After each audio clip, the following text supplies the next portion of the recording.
Welcome back मेरे प्रिय मित्रों। आज हम लोग प्रतिरोध सीरीज के अंतर्गत प्रतिरोधों का संयोजन सीखेंगे। संयोजन माने होता है जोड़ना।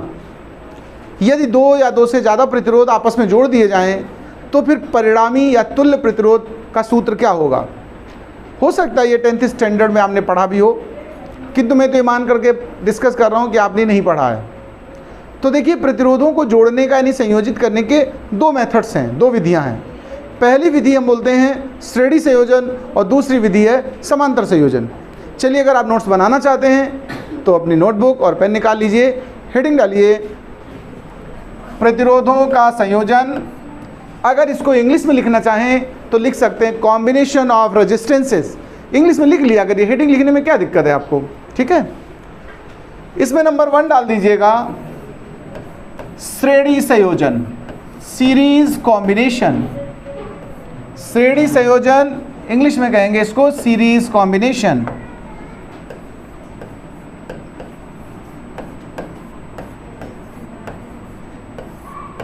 सीरीज कॉम्बिनेशन, सीरीज कॉम्बिनेशन, ये तो हेडिंग हो गई। चलिए अब हम इसकी डेरिवेशन की बात करते हैं, फॉर्मूला ऑब्टेन करने जा रहे हैं। तो देखिए, प्रतिरोध के लिए जो सिंबल इस्तेमाल किए जाते हैं, प्रतिरोध को अगर हम कहीं सर्किट में बनाते हैं तो कैसे बनाते हैं इसका तरीका समझना भाई।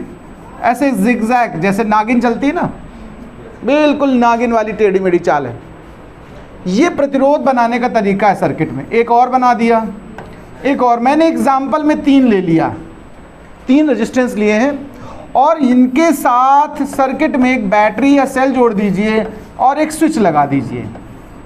स्विच को इंग्लिश में की कहते हैं और हिंदी में हम लोग स्विच ही कहते हैं। स्विच ही लिख दें, बटन लिख दो कुंजी, इसको हिंदी में क्या कहते हैं, कुंजी। अरे लेकिन थोड़ी अंग्रेजी चलाओगे कोई दिक्कत नहीं, इसे कुंजी।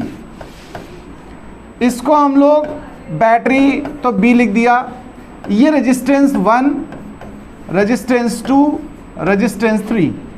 जो बैटरी हमने लगाई है उसका अपना एक विद्युत वाहक बल या विभवांतर होगा, उसे हम दर्शाएंगे V से। फिलहाल क्या दर्शाएंगे, V। आपको जानकारी होनी चाहिए कि श्रेणी संयोजन में सभी प्रतिरोधों में धारा समान रहती है। ध्यान रखिएगा, ये बात हम साइड में लिख भी दे रहे हैं।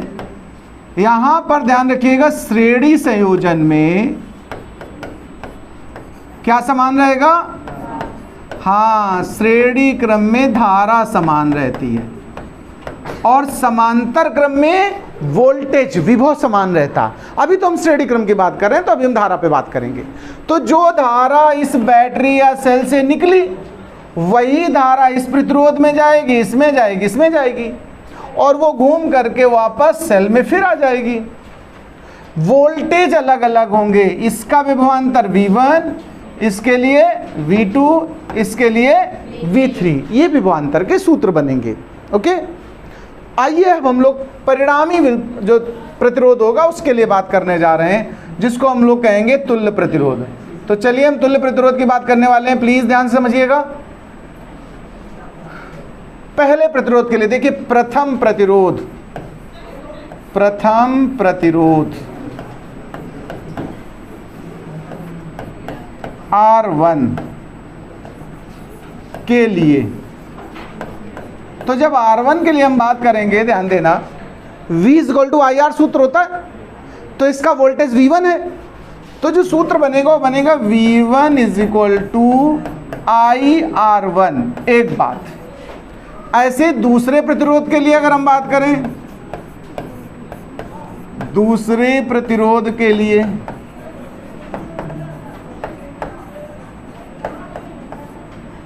V2 = IR2, दूसरा समीकरण। एक और हम निकालेंगे तीसरे प्रतिरोध के लिए। देखो, तीसरे प्रतिरोध के लिए V3 = IR3, समीकरण 3। ये तीनों के वोल्टेज निकाल दिए हम लोगों ने। ये तीनों मिलकर के बैटरी का वोल्टेज V ही तो बनेगा। तो हम कहेंगे कुल विभव, कुल विभव की बात अगर मैं करूं तो V बराबर V1 plus V2 plus V3 ये आएगा। चलो मान रख देते हैं। V1 का मान क्या है IR1, V2 का कितना है IR2, V3 का कितना है IR3। इसमें से देखो कॉमन आ जाएगा I, तो आएगा हमारा R1 plus R2 plus R3। इतना तो समझ में आ गया होगा मुझे लग रहा है आपको। अच्छा V इज इक्वल टू खुद IR होता है, इस V को हम क्या लिख सकते हैं I इंटू R। अच्छा दोनों तरफ देखो I कैंसिल हो जाएगी, तो हमारे पास एक फॉर्मूला बना R is equal to R1 plus R2 plus R3। ये श्रेणी संयोजन में तुल्य प्रतिरोध का व्यंजक, व्यंजक माने सूत्र, फॉर्मूला प्रूफ हुआ। अगर समझ में आ गया है तो आप इसको नोट कर लीजिए, फिर हम आगे बात करते हैं।